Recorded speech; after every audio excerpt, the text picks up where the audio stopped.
everyone. Welcome back to the Wind Down with Wine and Wisdom podcast. We are glad that you're here. Today's episode is a topic that's kind of heavy. Today we're going to discuss family planning, pregnancy, the journey, the highs and the lows that are part of that journey. This is something that this topic is often under discussed, and it's something that many women and couples face when trying to, expand their families. Jazz and I both have struggled with this journey and hope that by sharing our experiences, we can help someone else who may be going through their own journey. Definitely. I feel like this is a topic that's very dear to our hearts. This is actually something that we wanted to kind of move into, get y'all acquainted with us first, and then hit you with the heavy things that people often don't want to talk about or feel like they're alone. So this is the space for that. And like Jazz said, it really just to share our experiences and help others. Because if you are someone that's struggling in this area, it can feel like you're the only one, or why me? Why is the world against me? But as we'll discuss today, it's actually something that impacts people at different points in different ways. So we hope that this is helpful, but kind of wanted to give the disclaimer that this episode is going to be a little different from the first two. So with that, we're going to go ahead and get the conversation rolling. I'll start. I actually have been on the pregnancy journey for a while. My husband and I have been married almost 11 years, and that's just a question that when people see you, that's the first thing they're going to ask. Like, oh, do you have kids? Do you have kids? And people don't realize how triggering or loaded that question can be for people. Especially, it sounds like just a normal question to ask someone that is just like a light question, but it's really not. Earlier this year, we actually had a miscarriage, and it was definitely the darkest time in my life. And because it had taken so long to get to the point of even getting pregnant, like the mental strain that comes along with wondering, is this the month? Wondering, is this not going to be the month? Just all the different things that you start thinking about. So for us to finally get to what we thought was, our happy ending, so to speak, and then for it to end so traumatically, so quickly, really it shook me to my core. It was something that was very difficult for me to process. It was difficult for my husband to process, of course. And in that moment, I did you feel alone. You feel like, why me? How could this happen? Until you actually start reading, educating, and learning more about how frequently it actually happens. And I don't want to say that I was ignorant or dumb to the fact that pregnancy loss is a thing or that it occurs, but you kind of just don't. I don't want to say you don't think it can happen to you, but at a certain point, you're just, you're like, okay, finally, God, like this has finally happened. Like, there's no way that this is going to end this way. So just for my own personal story, just to give a little bit of background, when I found out I was pregnant, I kind of had a lot of ups and downs during the first couple of weeks, kind of in and out of the ER with different issues and things like that. And unfortunately, at 10 weeks, I fully miscarried, but I was not prepared for the full trauma of what that would look like, what that would feel like. I had never felt like I was in such a dark space in my life. And I think the hardest thing was people wanted to show up for me and be there for me, but I didn't even know how to tell people how to be there. And some people didn't necessarily show up because they didn't know how. Like, it's such a hard topic, especially if it's someone that you care about and that they've been struggling, on their pregnancy journey. So for them to actually get there, and then for the journey to end in loss, it was hard for everyone around me to process and to deal with. And something that I think people don't talk about enough is how alone you feel in that moment and how dismissive the medical system can be. Like doctors just like, oh, this happens all the time, you could try again as soon as you heal, all these things. And in that moment you're just like, why are you just missing this? Like this didn't just happen. And I understand now looking back, if that's their job, they see it all the time. But as the mom to be in that moment, the dad to be, like the couple going through that, it's just kind of like, wow. It's just talked about so commonly, almost as if like it's not your life crumbling in front of your face. Um, so that is a bit about kind of what my journey was this year, and it honestly took me every bit of I guess about 9 to 10 months after healing to kind of pick myself back up. And like I couldn't process the thoughts of trying again. Like I didn't want to. Like just I had such a traumatic experience that it was just hard for me to even think about doing that again. And that's what really prompted this episode, because I will let Jasmine share her own experiences, but she and I have been in the same family for years, and I never knew that she had her own struggle. So that was something that brought us closer together this year, because she, was able to really reach out to me early on. And I think you told me, like, and I know it feels like you won't make it now, but like Yeah, you will, like definitely. um. So I'll kind of pause there with my story and let Jazz kind of add in her takes. Yeah, so the crazy part about it is I think that people just assume if you already have children, you didn't experience that type of journey or anything like that. But honestly, I feel as though it was a God given situation for Kim and I to actually meet and understand each other on a deeper level, especially with this situation here, because it's like, even though I have three children, I experienced my journey later on in life, versus it being the first situation where I lost the first one. So it was our last two that we lost. So I feel like being able to just have the same journey, but also experience it in different ways and different periods of life, I think that allowed us to be able to help each other as well. Because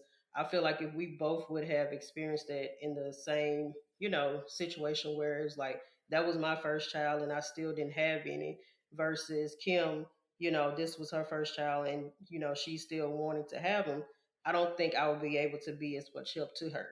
But I can truly attest to the fact that a lot of us have experienced it, but that doesn't mean that you can't have kids at all. Yeah. So it's like me having three priors, like, okay, I knew that I could get pregnant, everything. I didn't want to have anymore, but at the same time, even going through that is still a traumatic experience because of all the things that you experience during the process. You having to go to the doctor, you having to deal with all of this medical stuff that you're dealing with, and nobody thinks to say, okay, well, let's bring in a specialist or somebody to talk to them to see where they are mentally, not just physically, because it is a drain mentally, physically, spiritually, all of the above. And people don't ever really just think about the fact that, okay, your body got to heal. They'll tell you, okay, your body got to heal. Yeah, but what about my mind? What about my spirit? What about me feeling doubtful and helpless? So I feel like we were able to just experience that on different levels, different periods of time. And with me, I feel as though having other children made it a little bit more difficult Mm-hmm. because it's like you're having to deal with three kids already, and then you're experiencing this situation where you still got to physically show up for them, you still got to mentally show up for them. They don't understand the situation at hand. It's just like, I need my mommy right now. So I'm like, I wasn't good for myself, I wasn't good for them in the first few months of that. And I think it's something that I kind of just put on the back burner until I realized, I was like, this is something you got to deal with. You have This to is heal. something you got to heal from it. This is something you got to talk about. This is something that, really uh really did something to you and you just really kind of just zoned out and didn't think about it. Well, because I don't want to say you block it out or like just black out the time. I think it's just because there's so much going on in that moment, especially if you do already have other children, that you're literally just in survival mode. Yeah, yep. And I say this to say I want people to be aware and stop asking questions to people of like family planning questions, because people don't understand how like loaded those questions can be. Um, and like you don't know if you're triggering someone every time you ask that question. So like it took me months before I could talk about it without bursting out, into Right. tears. And of course, when it happened, it was traumatic for me. It was traumatic for everyone around me. It was especially traumatic if people didn't were not educated on miscarriage and pregnancy Right. loss and pregnancy drama. I mean, trauma and journeys and like just the highs and lows of it. So that also is kind of hard in my circle because like you're trying to be okay for yourself, and then I'm also like trying to make sure everybody else around me is kind of okay and processing. And maybe that that's just me. I didn't have to be worried about everybody else, but I was, because it was hard for everybody because it was just such a shock. Because again, like I said, it had been so long. We tried on and off for years, and for it to finally happen, it just kind of felt like, okay, God, finally. And then like when everything kind of It's kind of feel crumbled, like it's ripped away from you. yeah, And that's the thing. It's like me showing up for you really helped me to realize that a lot of things we don't understand and we kind of take it for granted because I honestly didn't think about how much trauma you can cause someone just asking them that question. yeah. And by talking to you, I realized it and I'm like, I make it very, very I make it a habit of not asking people. If they don't have children, I don't ask them about when they're going to have children. Well, I think it's something that people need to think deeper about, because even if someone has made the choice not to have children, if they want to have children and they can't, or they're trying to, if they already have kids, like it's just something that I just don't think that family planning and how many kids you do or don't have is something that should be a common discussion. Like we say, and like, oh, well, is it gonna rain tomorrow? Like that's Right. not a That's casual that's not a conversation. casual and And and like, and strangers will ask you, like, you can be like, my husband and I experienced something recently. We were just, out to dinner, and a couple was sitting not next to us. Like they, were a nice couple. We were just kind of casually talking because they got sat at the table next to us, and that was like one of the first questions they asked after the ice kind of broke. Like, oh, well, do you have kids? And like, coming off of this year and having gone through the miscarriage trauma early this year, and it's like the first thing that I want to say every time somebody asks me that now is like, I want to give a very blunt answer. Mhm. I Honestly, I'll say, understand. well, no, I don't. But my baby passed. My Right. baby died. But I realized that that's not helpful. So I had asked God to help me for something to respond to the questions, because they're not gonna stop coming. No. It's just the way society is. So instead of just saying, "Oh no, we don't have kids yet," I say something along the lines of, "Well, it's been a journey, but we're just living life and enjoying our life while we're on the journey," or something like that. And it kind of makes people kind of back up, like, Mhm. "Oh, there must be something happening or going Right. on," because you want, and this again, just being brutally honest, I wanted to make coming off of that miscarriage, I wanted to make people feel as uncomfortable as they made me feel and Right. asking me that question. Right. So that was initially what I wanted to do. Was that the right response? No, I'm just being honest. So that was my human nature. Like, I want you to feel as uncomfortable As asking me you that question as that you're you just making making me me feel. and that's a part of healing. You know what I'm saying? It's a part of healing because even in my situation, people ask, oh, okay, are these your only three? And I'm like, is that really a question you want to ask me? I'm gonna hope you don't be mad at me for doing this. I No. want Jazz to explain or talk about her trauma, because she said two, but I want you to talk. They were twins. Yeah, they were twins. So I'm like, it's not just like, okay, you lost one and then you got pregnant again and you lost the other one. No, this was a situation I didn't know I was pregnant. So I was just thinking, okay, well, this is my normal cycle, yada yada yada. I'm just bleeding heavy and didn't know that I had some type of thing called vanishing twin syndrome. So it was like that one never developed, none of that. And so it was just an empty sack. And then I moved on to the fact of knowing, okay, here's the other one. It's still alive. yada.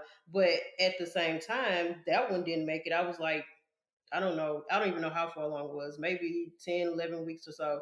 And they were like, okay, no heartbeat. And so to go through that traumatic experience of not, hearing a heartbeat, knowing that this one probably won't make it, and you just sitting there on the table like, okay, what do we do next? And so they were like, well, we'll just see if this baby here develops. So that baby never developed, and I end up miscarrying that one. And then after the fact, it's like there's still a sac from the other child. So I had to wait until that sac passed. And it's just like, yo, like I'm dealing with this months and months, you know, going to the doctor, doing ultrasounds. And it's constantly bringing up, like, okay, You can't here we heal. go. You can't move forward. You cannot move forward until you get rid of this. And so. And you won't say get, like, but I don't think something that I was not fully educated on was, even when that happens, your body literally heals like it delivered a full baby. A full baby. And so even though the healing process is definitely drastically different from like a full-term pregnancy, yeah, your body still is going through a lot for at least about a month to 2 months of healing. And like I said, the doctors want to do ultrasounds, they want you to do blood work to check your hormone levels and make sure things are regulating the way they should. And I remember being in the ER the night that the miscarriage was happening. I knew something was wrong. Like, you just have women's intuition. And we had just had an appointment. It was in the ER on Saturday. We had just had an appointment the Monday before, I think.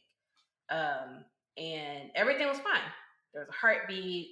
Baby was growing. Everything was fine. And then all of a sudden, I kept starting to have like the bleeding and different things like that. And then I remember sitting in the ER, and the ultrasound technician, she, did the ultrasounds and stuff. And I remember her looking at me and she said, "Oh, are you here by yourself?" And in that moment, I was like, okay, there's something definitely wrong. I was like, no, my husband's, because they didn't let my husband come back with me for the ultrasound. So I remember sitting there thinking like, okay, there's definitely something wrong. And so by the time I actually got, to a doctor, they confirmed that there was no heartbeat anymore.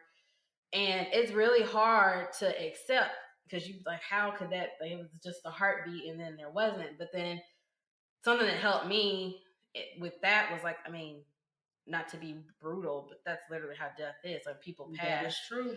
You are literally breathing 1 minute and then you're not. And so like I kind of had to process it that way. But I think the other thing is like just the healthcare and things that are available. And we're Black women, so everybody sees the statistics about maternal health for the Black community. I'm not going to dig into that, but I was sitting there, and I'm in Texas with these great laws we have, and I was sitting there praying to God that I didn't need some procedure that they wouldn't allow me to have. So in the midst of being crumbled and crushed that my baby was gone, I'm now like, okay, you just have to keep it together for the moment to ask the doctor the questions that you need to ask to make sure that you're okay. And I don't think, even if you had been in a situation like that before, I just think that'd be traumatic for anybody. And it's hard on your husband too, like trying to go through it. This is not just you, it's their baby too. Like they're, so it's just a lot. And it's, I wish it was discussed as much or more as how people try to push pregnancy and family planning on people. It's really a lot that goes along with it, because sometimes it doesn't always end in a happy ending. And I think you have to go into it open-minded, knowing like it might not be as easy as I thought it was. I might get pregnant and then it might end in loss, or maybe you get pregnant and it's all happy and glorious. Like every journey is different, every pregnancy is different, but I think people should have more awareness of the full spectrum of what family planning and pregnancy can be, just like on a couple and on someone's mental capacity. And we're not even talking about like taking care of anybody after they get here in this economy and how expensive things are. We're just literally talking about the mental pieces and the physical pieces that like go into maybe even trying to just get pregnant. Like I remember for so many years, I was like, God, if I could just see a positive pregnancy test, like I'd just fall out. Like, so yeah. And the crazy part about that is, like I said, we were in two different spaces with this situation, because having children before, and it's like even having them, carrying them to full term, your mind is constantly thinking about, I got to keep this person alive for 9 months. You know what I'm The saying? mental strain during pregnancy is rough. It's rough. I was not prepared. No. I would tell anybody in any second, I literally turned into like a shell of my former. Like everybody knew me and they know I'm outgoing. I'm usually at the gym. I'm here. I'm there, and I knew that I would have to slow down and things like that. But I literally I wouldn't even go in I work at home most of the time, and I wouldn't even go in my office and work. I was like, if I just sit in the bed and be still, like maybe it'll all be okay. And that's the thing, and that's why, and then you go through that whole situation of guilt. What did I do or what did I not do? I still do that. I know. And I tell you all the time, and I'm like, it wasn't your fault. Things happen, and a lot of things happen. We will never understand the reasoning behind it until maybe a few, years later down the line, and you say, okay, well, now, I have my rainbow baby, or now this is what's going on in life, and I feel like I'm better prepared for the mental strain and all of these different things, because when we had our children, we were not prepared, like at all, mentally, financially, none of that. They just got here. You figured it out along the way. And I tell Kim that all the time. I'm like, at least y'all are in a place where you can give the children what they need, you know what I'm saying, and not have to struggle throughout the journey with them, because that is a whole different ballgame. People don't realize you have to worry about childcare. You have to worry about having a support system. You have to worry about making sure the children have everything that they need. And it's a constant situation. You're constantly thinking about it. I mean, we took a trip to Target yesterday, and I think if I wouldn't have had Kim there, I probably would have just been like, you know what? We're not even going to get no clothes today, because I couldn't find what I needed. Everything was scattered. She was like, okay, Jazz, I'll go over here and look for this. And I'm like, yeah, people don't realize that you have to have a support system to say, okay, on those days when you're overloaded, overwhelmed, overstimulated, you need to have people in your corner to say, okay, let me help you with this. It takes a village, and people, they'll say, oh, well, I don't need no help. You got these kids by yourself. You need, and I'm like, no, that's BS. Because if we look at the fact that when we were growing up, our grandparents were there, aunties and uncles and cousins. And it's like now we're in the society where it's like, okay, if you don't reach out for help, then you don't get help. And I'm like, why should I have to ask you when you see me struggling? Like, that's just common knowledge. It's like if you see somebody struggling with their children, say, hey, what can I do to help? But people don't do that anymore. And so even having, husbands, I don't think we talk about that enough. It's like, okay, yeah, I have a husband, but they can only do so much because they don't have that motherly instinct. So it's like, okay, I'm still going to have to tell you the baby needs a bottle, the baby needs to be changed, the baby this. And it's like people don't realize that that is emotionally draining for people. And our kids they're like stair steppers. They're like right behind each other. So it's like time I had one, then here comes another one, then oh, there's another one. And it's like you're dealing with all three of them at the same time, and you got pull-ups and diapers and all of this stuff. And I feel like the beginning part of my motherhood journey was very stressful for me, because I was in my early 20s, and I'm like, I'm still figuring out my life. Like, I don't even understand the whole concept of dealing with a baby. So for the first 6 months of Sky's life, I was like, I wasn't even there mentally. It's like my sister did everything. So I'm like, I don't even remember. I remember bringing her home, and then 6 months later. Did you have postpartum? I did. And it's like, I think I had it to a point where I blocked everything out. Like, I knew I loved her. I knew that she needed to eat. But for that first 6 months, I didn't do nothing. I was like, y'all deal with her. You know what I'm saying? Well, I think that goes into, I don't think people I don't want to say fully appreciate, but I don't think people really think about all the hormonal stuff that women go through. No. It's like your hormones are doing something before you even know you're pregnant. That's kind of what starts letting you know like something's going on, because your body just feels weird. Yep.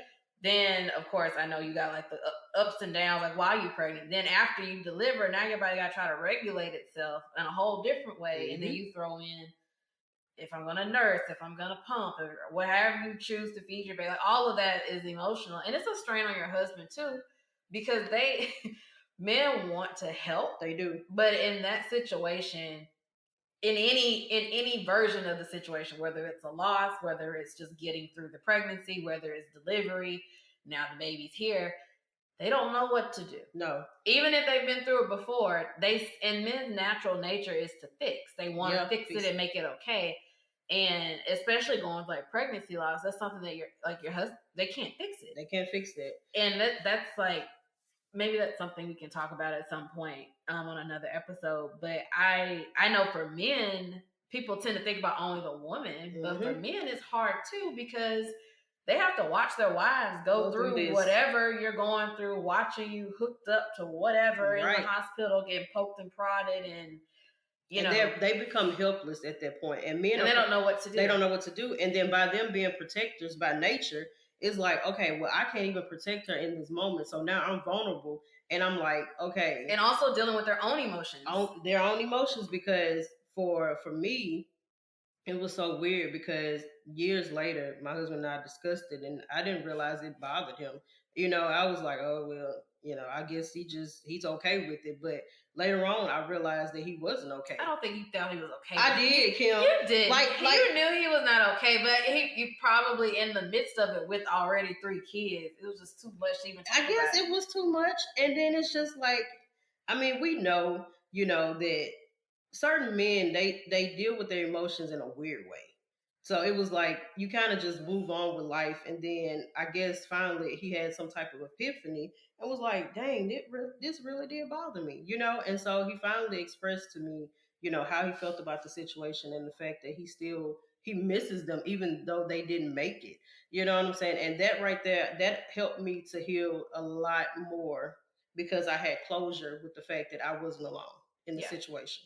And I don't think people talk about that. And everybody knows that I'm very transparent, when it comes to marriage and things like that. It's like you can be married to a person for years and still not really fully know them. And so people are always evolving and changing. People always evolving and changing. So I really felt like that brought us closer, because I'm like, okay, now this is something that we can heal from together and get through this. And so we finally made the decision. We were like, we just don't want anymore. We don't want to keep going through this, because I told him, I say, once you experience that, you don't want to experience that anymore. Yeah. So it's like now, especially because you already had 3. We already had 3, right? I don't want to keep putting my body through this. So I was like, okay, let's just shut it down.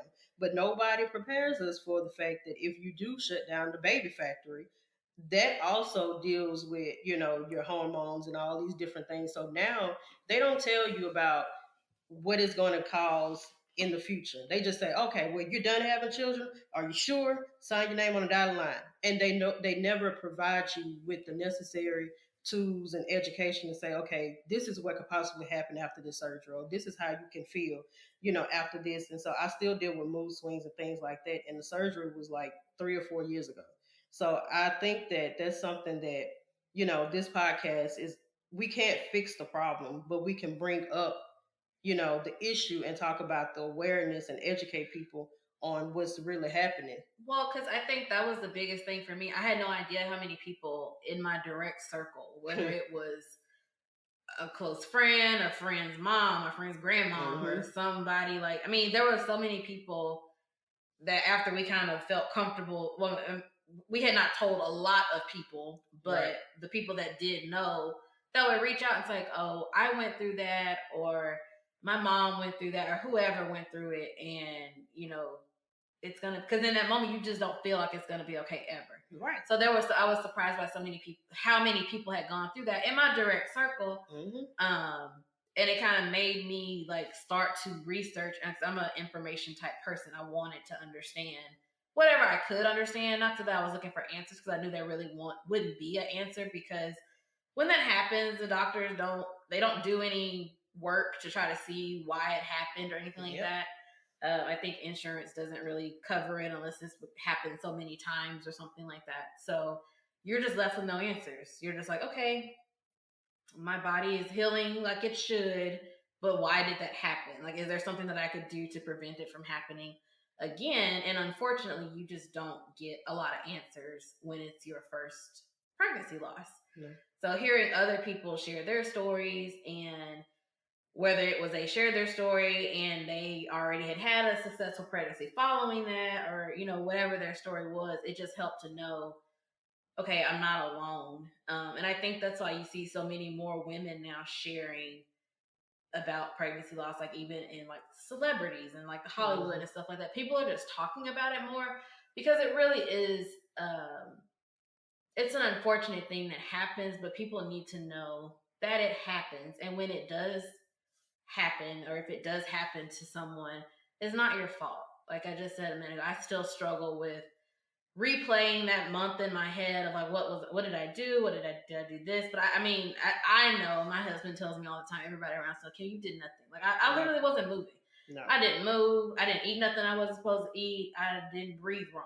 Like Right. I literally did absolutely nothing. But I think that just kind of goes to talk about the mental strain and stress that you're going through, like the guilt that you feel. And I felt that for so long that I had actually really considered going to therapy because I just couldn't shake it. Like it was something that it consumed my mind every day. Like I could barely work. I could barely keep my mind focused on anything. Like as soon as I could, I threw myself back in the gym because that's just always like stress relief for me.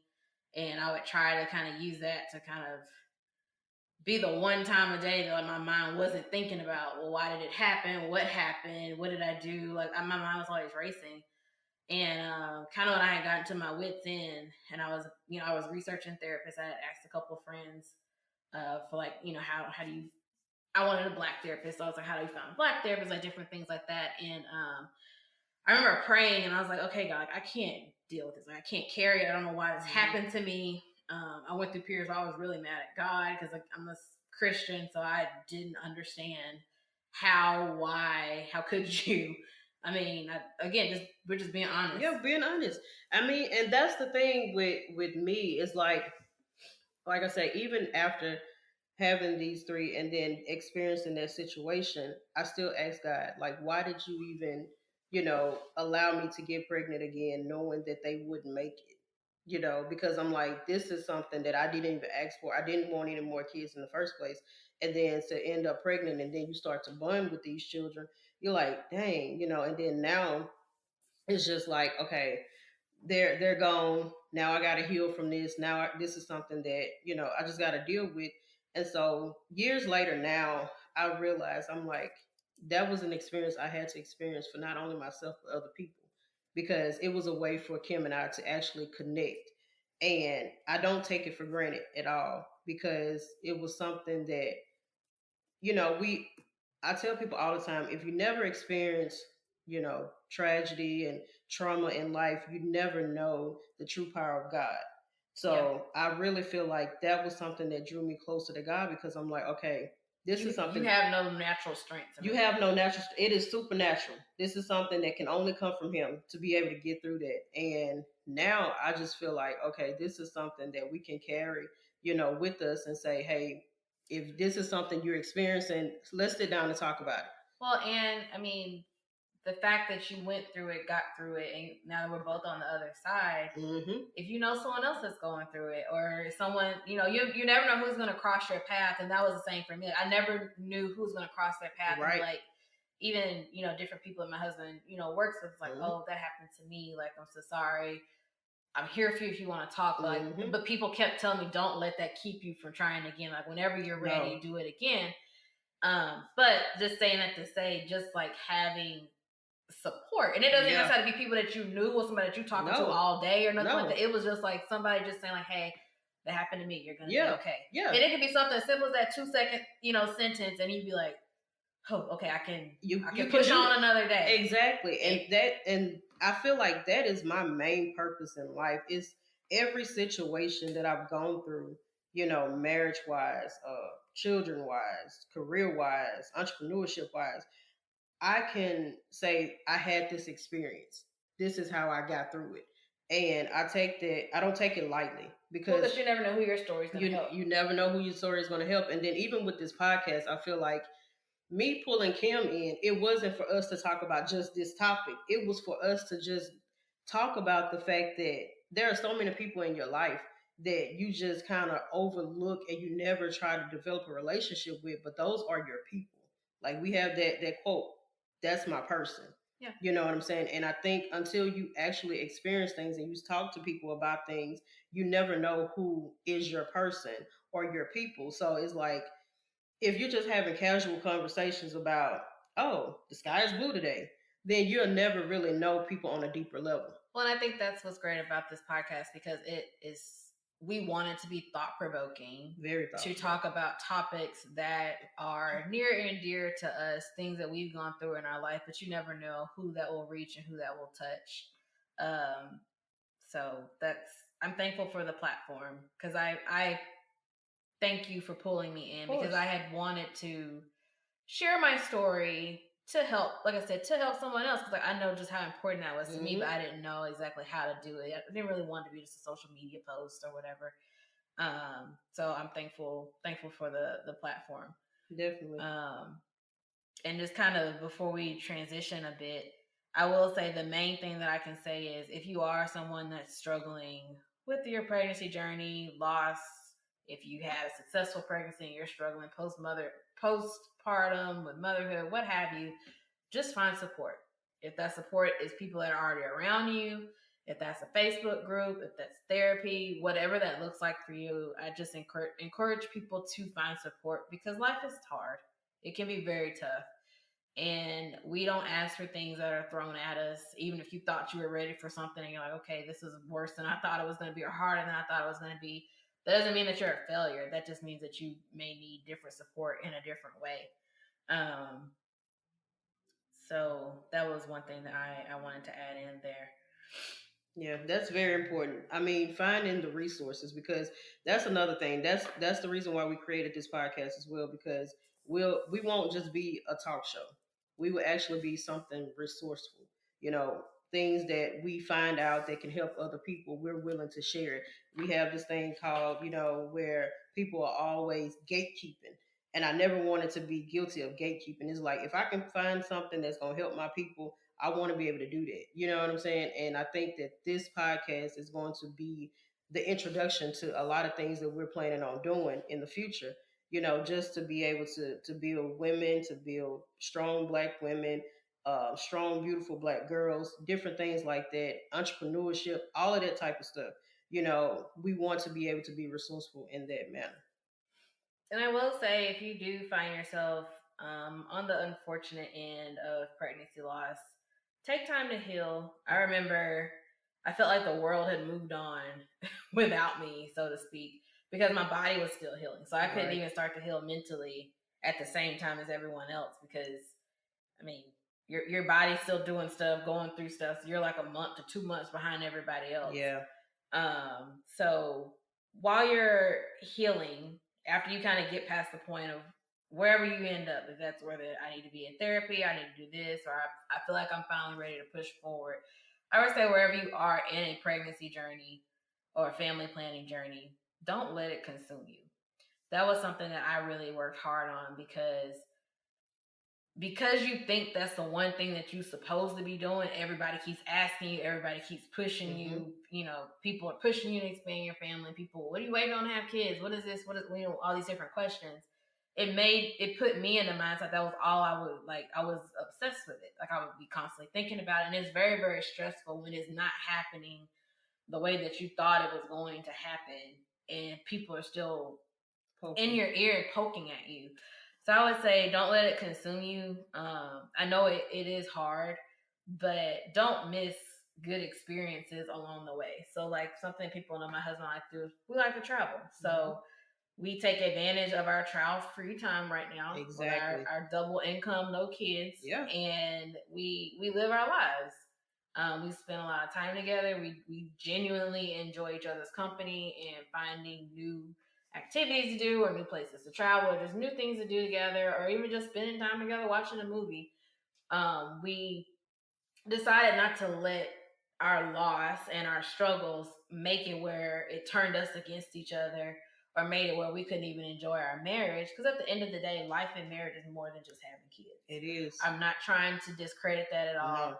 But we want to continue to work on our marriage and our foundation, so that one day when that comes for us, there will be a good, solid relationship to create a warm and safe environment to have a family in. So that was just one thing I wanted to add in. Like, whatever you're waiting on, praying for, hoping for, like when it comes, let it come and find you like living in a happy moment and living a happy Exactly. life versus, kind of like just think about like if all the years that we've been married and how up and down this has been for us. If we didn't do anything to enjoy our marriage, the whole 10 years It wouldn't be basically, worth it. it just was like, I mean, what type of marriage would we have? And that's the thing that I tell people too.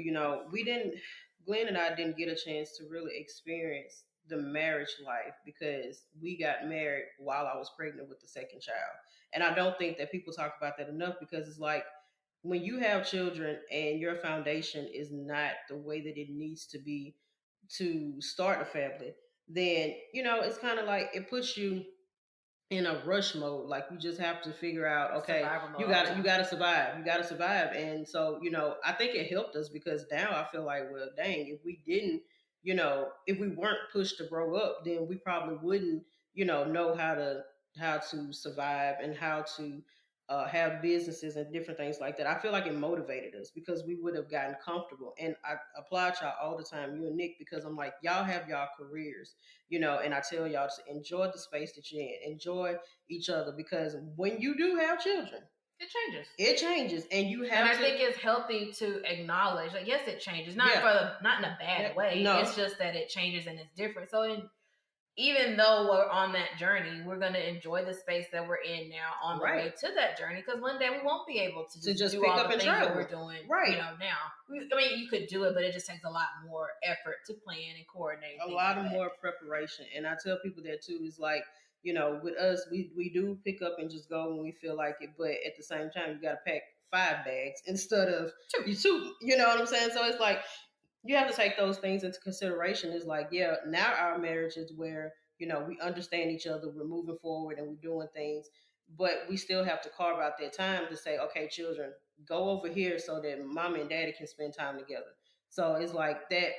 People don't realize that every situation and every family dynamic has its ups and downs, because when you do have children, you have to think about not just yourself, you have to think about them. And this is for 18 plus years.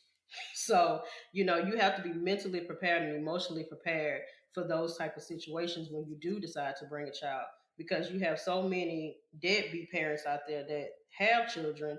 And I know we talked about this before. It's kind of unfair that they have children and don't want them. And then you have people that are on a journey trying to have kids and they're struggling. So it's like, why? That's another question that we kind of get angry, and God is like, okay, you got these people over here, they have children, and then people just come in and swoop those children up and take care of them for them. And then I'm like, okay, I don't want that. I just want people to come and just say, hey, do you need a break?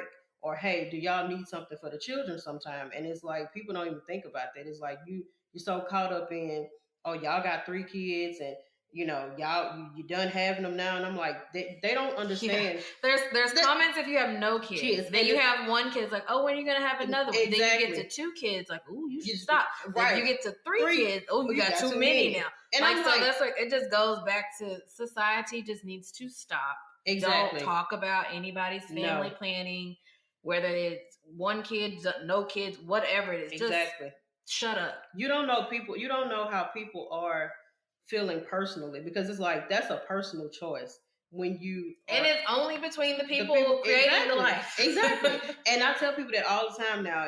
I'm very cautious of how I approach different things now that you and I have had this conversation about things, because I don't think that I was aware of just one question can turn somebody off. And it's a trigger. And now that I have learned that, I'm like, okay, everybody's not going to be like me to be like, okay, this is something that I can talk about freely because I've gone through it. I dealt with it internally. It was only me and Glenn dealing with it, and my mama, of course, but nobody else around us really knew what was going on.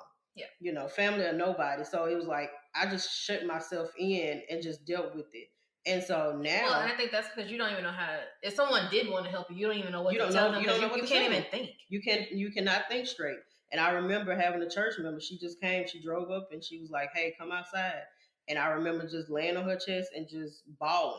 And I was like, it was at that moment I was like, "Dang, I really didn't realize how emotional I was about the situation, and then how good it felt for somebody outside of my circle to say, "Hey, let me help you out." You know what I'm saying? I need you to get back in church. I need you to get back focused. And I think we take that for granted. It's like there are some people that are not in your family that can actually pull some stuff out of you to help you get to the next point in life. Yeah.